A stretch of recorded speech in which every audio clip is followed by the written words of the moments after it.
Josephat was quiet for a moment. Briar was pretty stunned.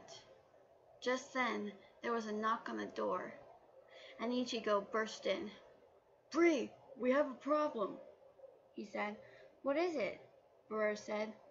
"Trouble. Silver has gone missing," Ichigo said. "What? What do you mean she's gone missing?" "She left. She left Evermore." "Who told you?" Maggie did.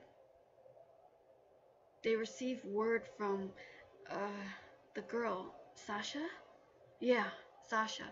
And Connie. They were both freaking out." "What do you mean? How can she be gone? Where did she go?" "I don't know. I don't know where she went. And what's even more worse, Helda's gone too." "Crap, that girl. We have to find them both. But we have to have a search party. 2 different search parties. Come on." Briar got out of bed, and Josephat followed. They had to find a way to bring them both back. It was gonna get pretty crazy, but they had to try, just this once.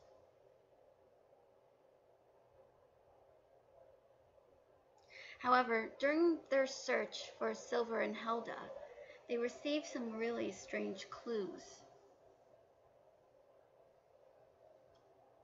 Effie was taking a picture, and then she showed it to the others.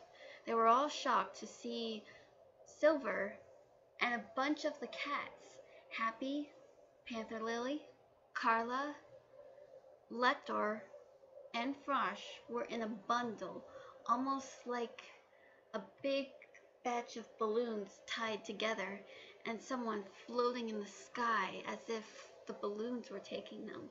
But it was only just the cats, with a bunch of wings sprouting out.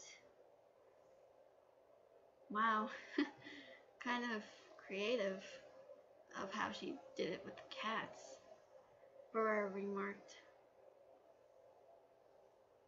But they had to act quick, getting their friend back, no matter what the cost.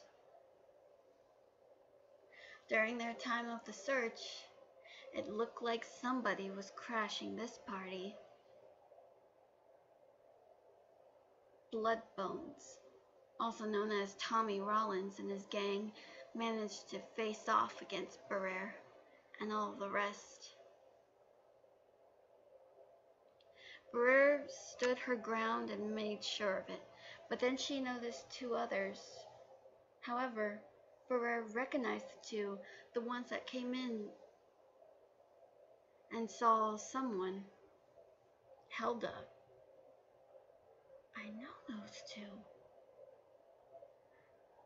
Tommy tried to attack these 2, but Briar got in the way. "Leave them alone," Briar said. "They didn't do anything to you. Get out of the way, you friggin' bitch!" Bloodbones cried out. Now that made Briar very angry. She reached over and grabbed him. "What did you just say?" "Repeat that. I dare you," she said. "You heard me, you little bitch. Get out of my way." Then Briar gave him a good punch in the face. "Shoot out again, and I swear to you, the next punch it's gonna be really, really hard," threatened Briar. "Oh, is that how you're gonna be? Come and get me. Come on. I'm waiting for it. Say hello to Mr. Happy." "Ew," Briar said, and she glanced at the 2. "Are you alright?" she called out. All of a sudden, Josephat came to her aid. However, during that time, all of a sudden, one of the lackeys, Sugar Skull, threw a pin, a sharp one, and it hurled straight to Briar in the back of the head. The pin struck her in the back of her skull, and Briar fell. It seemed like Briar was dead, and everyone was upset to see this. However, Josaphat knew that she was still alive. Taking the pin in his hand, he gently pulled it out, making sure he didn't hurt her so much. But during that time, there was a huge glow, and it surrounded only Josaphat and Briar. It was a blinding light, and nobody knew what the heck was going on. In that light, Josaphat became Siegfried, and Briar became Brynhild.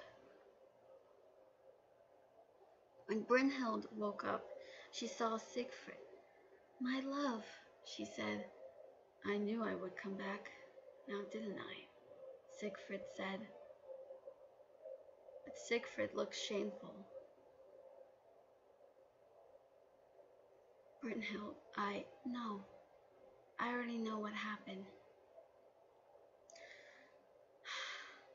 "Grimhilda, she did this. It's all right now. It really is." "Are you sure?" "Of course, my love. I knew it wasn't your fault. I knew something was wrong. It's all right. Really, it is." The two of them embraced, and then Briar woke up. Then she realized, "Oh my God, those dreams. I don't believe it," Briar said. Then she saw someone coming towards her. It was Brynhild. Briar recognized her. "Thank you," Brynhild said. "My pleasure," Briar said. Then Briar looked at Josaphat. "Thanks to you." "Thanks a lot," she said.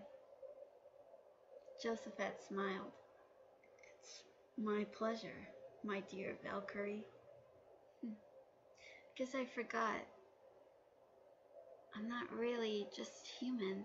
I'm also a Valkyrie, aren't I?" Briar said. "You are indeed. Never forget your humanity. I know my undying loyalty to my love Siegfried had made me crazy as well, but now I've learned my lesson. Don't make the same mistake. I will see you, my dear sweet daughter." And then Brynhild disappeared. We're going to continue where we left off. So, see you next time.